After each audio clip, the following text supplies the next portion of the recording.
and a CDK4/6 inhibitor. And in the second line, you can use either a same CDK4/6 inhibitor or a different one with fulvestrant, if not previously used. And in the second and the third line, previous slide please. The third line, you can use everolimus with exemestane, or vice versa also. And currently, what we are seeing is that more and more targeted treatments are coming, and olaparib and talazoparib are category 1 recommendation in the BRCA1 and 2 mutation positive, in the germline mutation positive patients. And for alpelisib and fulvestrant is a second line after one line of treatment in hormone receptor positive HER2 negative breast cancers, and in triple negative breast cancers, atezolizumab with albumin bound paclitaxel is used as in the case of PDL1 at least 1% of positive patients, and rare fusions like NTRK fusion, we have got targeted treatment larotrectinib and entrectinib, and in MSI high and patients across tumors, we can use pembrolizumab. Next slide. So what is alpelisib? Alpelisib is a target the alpha isosome of the PI3K pathway, and it has shown anti-tumor activity in preclinical models.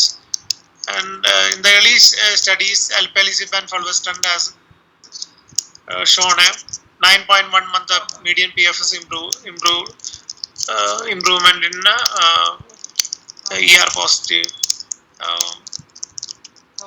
advanced breast cancers. Next slide. This is SOLAR-1 study on which it has got the approval.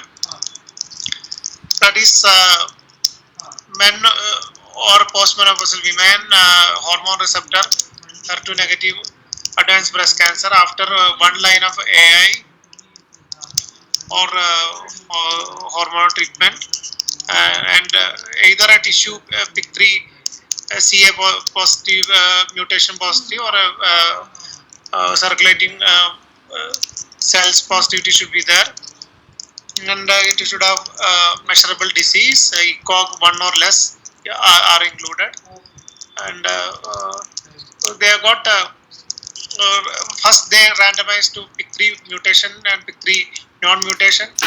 In each arm they use alpelisib and fulvestrant and placebo with fulvestrant, and the primary endpoint was PFS. Next slide please.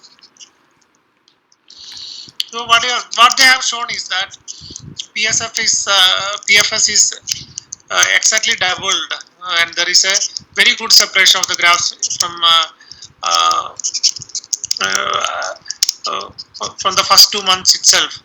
So the median PFS of alpelisib and fulvestrant is 11 months versus placebo with fulvestrant is 5.7 months, and the hazard ratio is 0.65, and p-value is highly significant, 0.00065. Next slide please.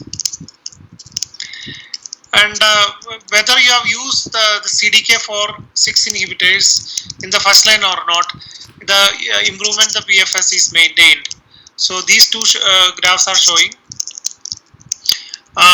On the left side, we are seeing the previous use with the CDK4/6 inhibitors, where the median PFS is 5.5 versus 1.8 months, and in CDK4/6 naive patients, the median PFS is 11 months versus 6.8 months.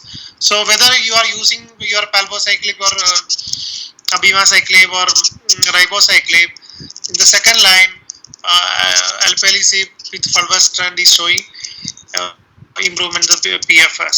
Next slide please.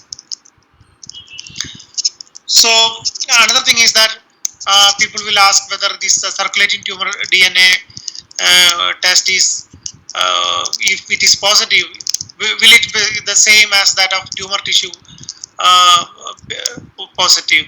So this slide is showing that whether it is uh, PIK3CA mutation from the plasma or PIK3CA mutation from the tissue, the median PFS is 10.9 months or 11 months respectively, compared to the placebo arm where there is 3.7 months and 5.7 months. So this is whichever is positive, you can take it as PIK3CA positivity and you can use alpelisib.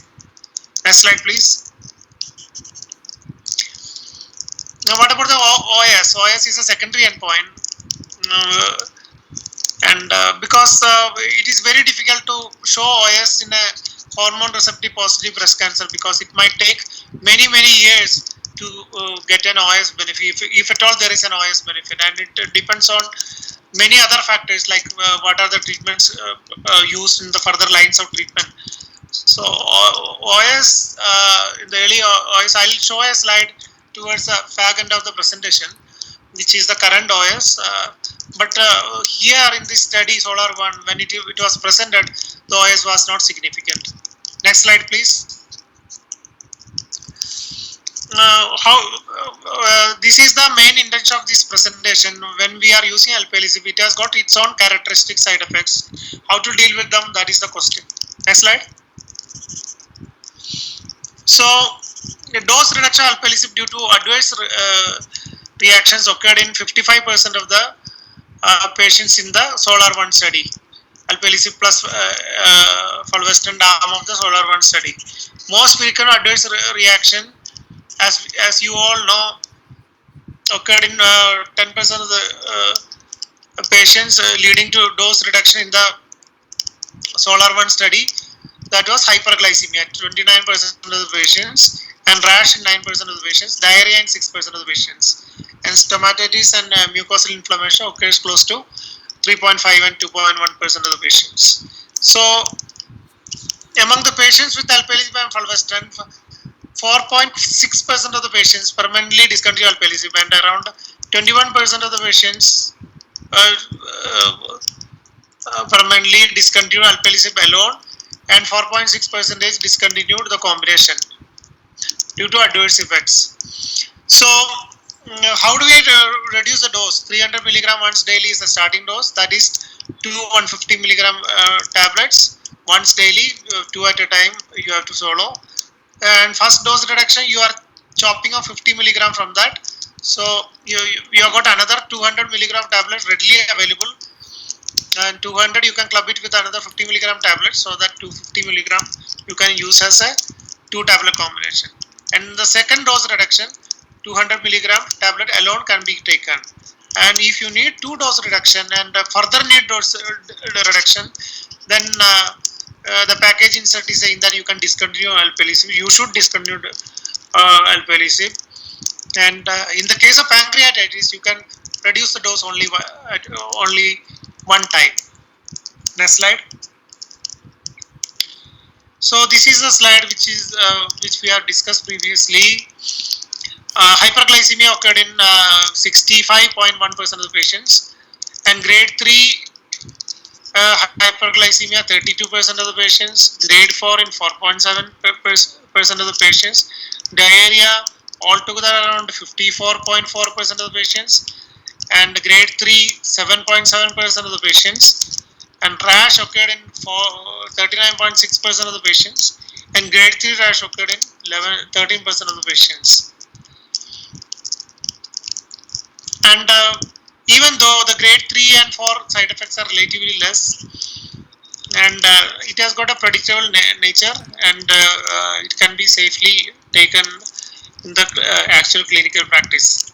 It is not a bad drug to deal with, and smaller incidence of decreased appetite, stomatitis, weight loss. Weight loss is around 26% of the patients, but grade 3 weight loss, that is 3.6% of the patients, and alopecia is seen in around 21% of the patients. And next slide. How do you manage these characteristic side effects? That is the idea of presenting this set of slides. So even Novartis was very happy to discuss it very openly, because every treating physician should be knowing how to deal with these characteristic side effects, especially the hyperglycemia part. Hyperglycemia in PI3K inhibition has got a characteristic mechanism. It activates hepatic glycogenolysis and reduces insulin receptor signaling and induces acute insulin resistance, leading to hyperglycemia. It blocks glycogen production in the liver and synthesis of transport proteins like GLUT4, which aid in glucose uptake into adipose tissues and skeletal muscle, and glucose levels remain high in the serum. So it block the glycogen production as well as glycogenolysis. So students should memorize these things. And there is hyperglycemia. Therefore, hyperglycemia is an on-target expected effect of PIK3 blockade by alpelisib, and generally it is manageable. Next slide. So initially, SOLAR-1 allowed a patient with HbA1c less than 8, but after amendment of the protocol, HbA1c criteria was changed to 6.4%. So patients were categorized in the study as normal, pre-diabetic and diabetic as per the American Diabetic Association guidelines. And you should know these values broadly, because fasting plasma glucose less than 100 and HbA1c less than 5.7 is normal, and FPG 10 to 100 to 125 and HbA1c 5.7 to 6.5, or to less than 6.5 is pre-diabetic, and fasting plasma glucose above 126 and HbA1c 6.5 or above is diabetic. So in the SOLAR-1 study, around 4% of the patients were diabetic, and normal patients were 40% and 56% of the patients were pre-diabetic. Next slide.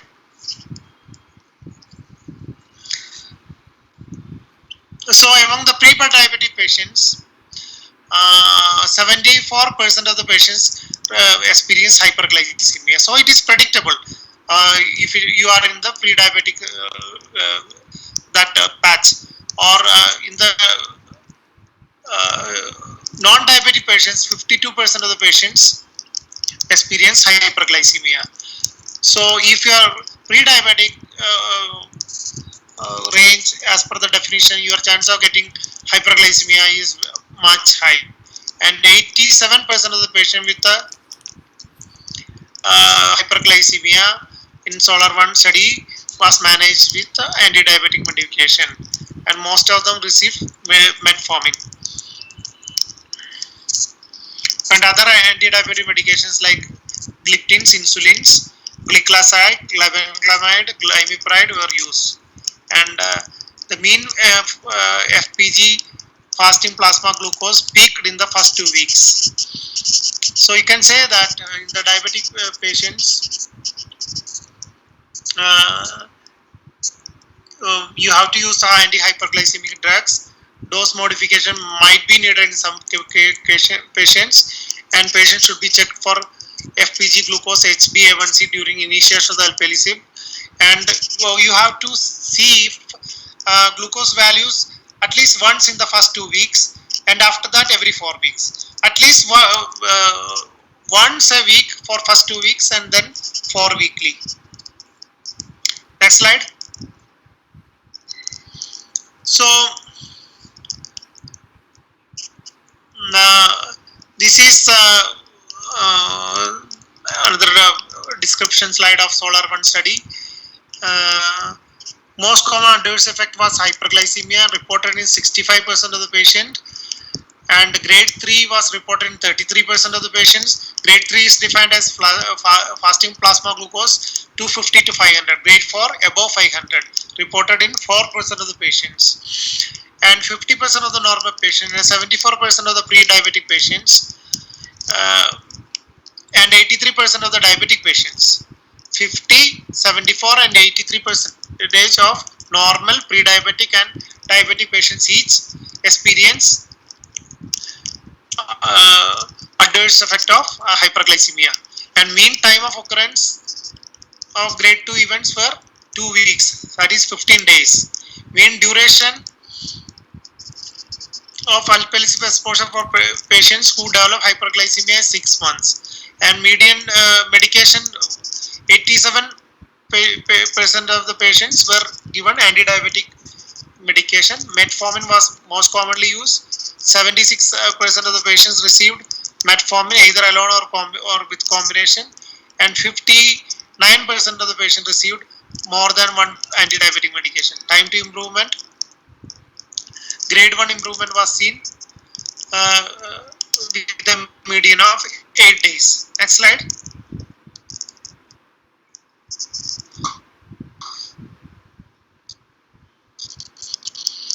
So it is very important for the students. CTCAE, the full form is common terminology criteria for adverse events. So you are dividing this CTCAE into 4 major headings. Grade 1, that is fasting plasma glucose less than 160. That arrow mark is reverse. Actually, it is less than 160. No alpelisib dose adjustment is needed. If FPG is less than 140, consider metformin. 140 to 160, you can start metformin. But at the same time, you are not touching alpelisib at all. So you start metformin. Previous slide, please. You are continuing alpelisib in the same dose, but you are starting metformin. Fast plasma glucose 160 to 250. Again, no adjustment is needed. If FPG does not resolve to grade 1 within 21 days after anti-diabetic treatment, reduced by 1 dose level. So even in grade 2, no dose adjustment in the beginning, but if it is not reversing within 21 days, you are decreasing the dose by 1 level. What is 1 level? From 300 to 250. And at the same time, you are starting metformin and add an insulin sensitized like pioglitazone, or there is a new group of drugs that we will discuss afterwards. So these two can be used. So if grade 3 FPG 250 to 500, you omit alpelisib. Here you have to stop alpelisib. If it resolves to grade 1, less than grade 1 within 3 to 5 days, restart alpelisib with 1 dose reduction. If it is not resolving to grade 1 within 21 days, that is 3 weeks, if it is not resolving, then you have to discontinue alpelisib permanently. And here you have to add metformin add to metformin a combination, add pioglitazone, or some cases insulin may be needed. Grade 4 is defined as FPG greater than 500, and here alpelisib should be stopped, as we all know. And if FPG is confirmed at grade 4 in the absence of confounding factors, then you have to permanently discontinued in 24 hours. So if grade 4 is not resolving within 24 hours, even with medication, in grade 4 toxicity, hyperglycemia, then after 24 hours you have to discontinue. Here it is a recommendation same as this thing. You have to start metformin, add another anti-diabetic drugs. You might be requiring insulin, like that. Next slide. So PI3 inhibitors can increase blood glucose, causing a spike in the insulin levels. Lowering insulin may counteract the tumor resistance. And in mouse models, insulin and glucose levels are controlled using ketogenic diet. So ketogenic diet might be helpful. SGLT2 inhibitors is a new group of drugs, novel group of anti-diabetics. Recently, it is approved by FDA for first-line use. So SGLT2 inhibitors are particularly helpful in hyperglycemia associated with the alpelisib. Next slide. Skip this slide, please. Next slide, please. Next slide. Next slide, please. Next slide. So this is I'm skipping the. Already there are firm guidelines, so you don't have to follow the NICE guidelines for diabetes control. So SGLT inhibitors recommend a special mention in hyperglycemia developed using alpelisib. So this is a new class of anti-diabetic agents, anti-hyperglycemic agents, whose mechanism of action is of interest in managing hyperglycemia. And 6 patients of SOLAR-1 study have received SGLT inhibitors, and median duration of treatment of alpelisib in these patients receiving SGLT inhibitors were higher than rest of the members of the study. So we need a larger study to see the efficacy, but this is a novel class of inhibitors where you are preventing the reabsorption of glucose from the kidneys. So it has got a novel mechanism of action. So this group of drugs will be especially helpful in alpelisib-induced hyperglycemia. Next slide, please. What about the second side effects?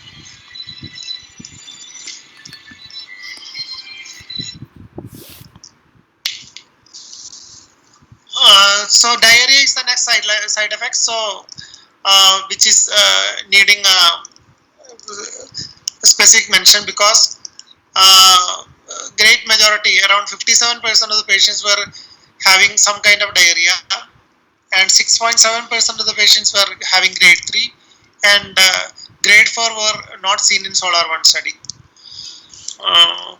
And metformin itself will cause diarrhea in around a quarter of the patients. So you have to see whether it is due to the metformin or it's due to alpelisib. Next slide, please. Grade 1,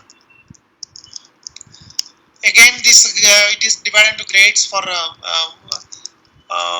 toxicity management. Grade 1 is less than 4 stools per day. Grade 2 is 4 to 6 stools per day, and moderate increase in ostomy output in colostomy patients, and more than 7 or equal to 7 stools per day is grade 3, and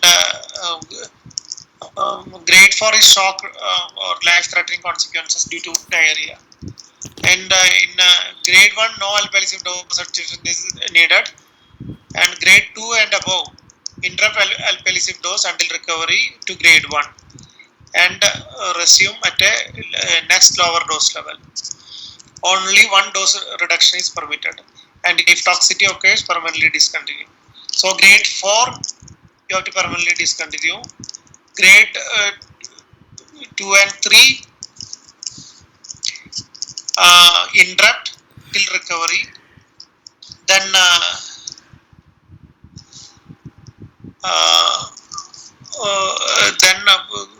restart at a dose, lower dose level, one dose level.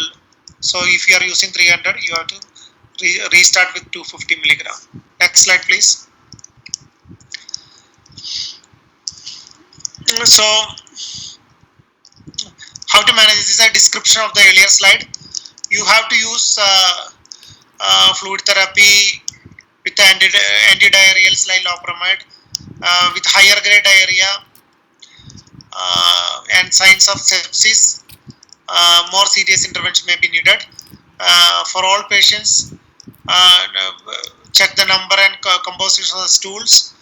If there are toxic signs like fever, dizziness, and loperamide is recommended. And stay hydrated. Drink plenty of fluids. Eat low fiber diets. So high fiber diet again increases the stool transit time. So you have to use low fiber diet like banana, toast, rice, etc. And eat frequent small meals. And potassium replenishment should be done, like eating bananas, potatoes, apricots, to increase the potassium levels. And avoid dairy products which are irritants normally. Some people will have milk allergy also. Spicy food should be avoided. Alcohol should be avoided. Caffeine and high fiber diet should be avoided. Avoid lactose containing products like dairy products, milk, alcohol, and laxatives. Next slide, please. What about the rash? Rash is also a very common side effect. So there are two types of rash. One is urticarial rash, and there is without urticaria, maculopapular rash. And 36% of the patients received had some kind of rash, and 10% of the patients were having severe rash, either grade 3 or grade 4. Or maculopapular rash is red elevated rash is seen in around 14% of the patients, and 9% were grade 3, and grade 4 rash was not seen. 10% of the rash was grade 3. And rash is again divided into grades. Less than 10% of the BSA, continue alpelisib.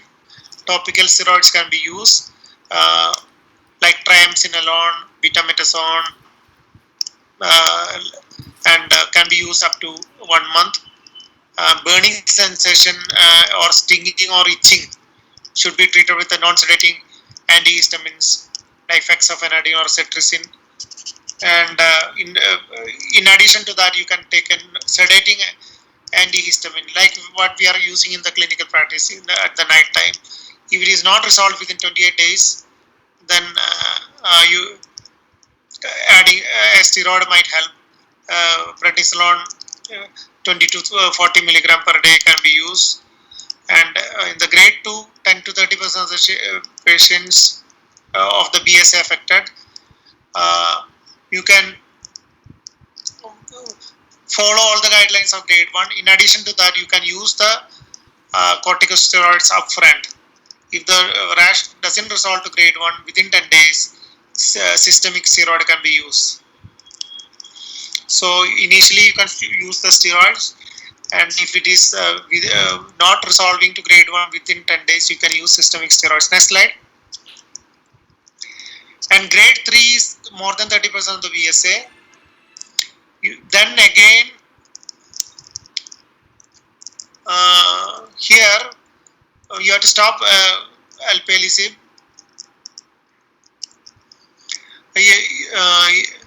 If it is not decreasing to grade 1, and you have to start at a reduced dose level. 1 dose level reduction should be done. And if it is not resolving up to 10% of the BSA, after more than 14 days, continue corticosteroids continue oral corticosteroids, Bisolone, for at least 48 hours, and then re-challenge with alpelisib. During the re-challenge also, alpelisib should be overlapped with the steroid. If the rash or pruritus does not recur in the first 48 hours, then systemic corticosteroid should be discontinued. Means when you are restarting, you should start with the steroid. Then see whether it is recurring or not. If it is not recurring within 2 days, you can withdraw the steroid. Like that you have to do in grade 3. In grade 4, extensive superinfection, IV antibiotic needed, life-threatening consequences. Permanently discontinue alpelisib. And you should follow all the guidelines of grade 3 for treating the rashes and skin toxicity. And in some cases, skin biopsy may be needed. Next slide. So, rash management in SOLAR-1 study, 134 patients received anti-rash medication that is constituting 84.3% and antihistamines in around 77% of the patients. And prophylactic anti-rash medications such as antihistamines was found to decrease the frequency of rash. Next slide. And what about these three we have covered? What about the drug interactions? Co-administration is with the CYP3A4. That is mainly anticonvulsants like phenytoin, carbamazepine and all. So that decreases the alpelisib activity. What about the CYP2C9 substrates? So they are mainly warfarin and other group of drugs. They decreases the level of CYP2C9. So if CYP3A4 inducer, you are decreasing the alpelisib activity. In CYP2C9 drugs, those drug activity, not alpelisib activity, those drug activity was reduced. So it is just opposite. And BCRP inhibitors, BCRP is breast cancer resistant proteins inhibitors, may increase the risk of toxicity of alpelisib because it increases the plasma level of alpelisib. So when you are using alpelisib, avoid the concurrent use of BCRP inhibitors. Which are these inhibitors? Next slide will summarize. Next slide please. CYP3A4 inhibitors inducers are mainly anticonvulsants, phenytoin, carbamazepine, rifampicin. So we can use other group of drugs for control of seizures.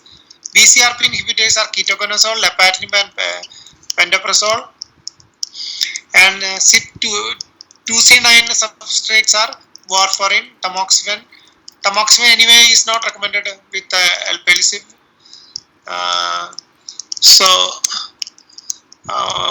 Fluoxetine, that's an antidepressant, glimepiride, gliclazide and neticlinide. So these anti-diabetes we can avoid using. Losartan and montelukast, which we are using for allergy purpose. Next slide please. So this is main presentation is over. Now we last ESMO presented the updated OS. It is not the graphs are not separating, but there is a numerical benefit. The p-value is not significant. The numerical benefit is 7.9 months improvement in the median OS, 39.3 months versus 31.4 months. The hazard ratio is 0.86, p-value is not significant, that is 0.15. But if you are analyzing the subset analysis, there is a 14.4 months improvement in the median OS in visceral metastasis like lung and liver metastasis, 37.2 months versus 22.8 months. And in the circulating DNA positive patients, there is a 9.2 months increase in the median OS. So this data is important. It is important in such a way that it was showing a tendency for improvement in the OS, but it is not statistically significant. But the PFS, as we said in SOLAR-1, is highly significant. Next slide please. This is it's not very important because we have right now discussed a very important study like SOLAR-1. Real world data doesn't match up with the phase 3 study data. So what they are trying to explain is that in the real world data also, if you are using alpelisib after CDK4/6 inhibitors, the benefit is maintained. That we have seen in SOLAR-1 study also, but in SOLAR-1, the number of patients who received CDK4/6 inhibitors were less. So that is why this slide was inserted. So they are claiming, it was shown that in the real world data also, this is reflected. Next slide. This part we are not explaining because it is still not published.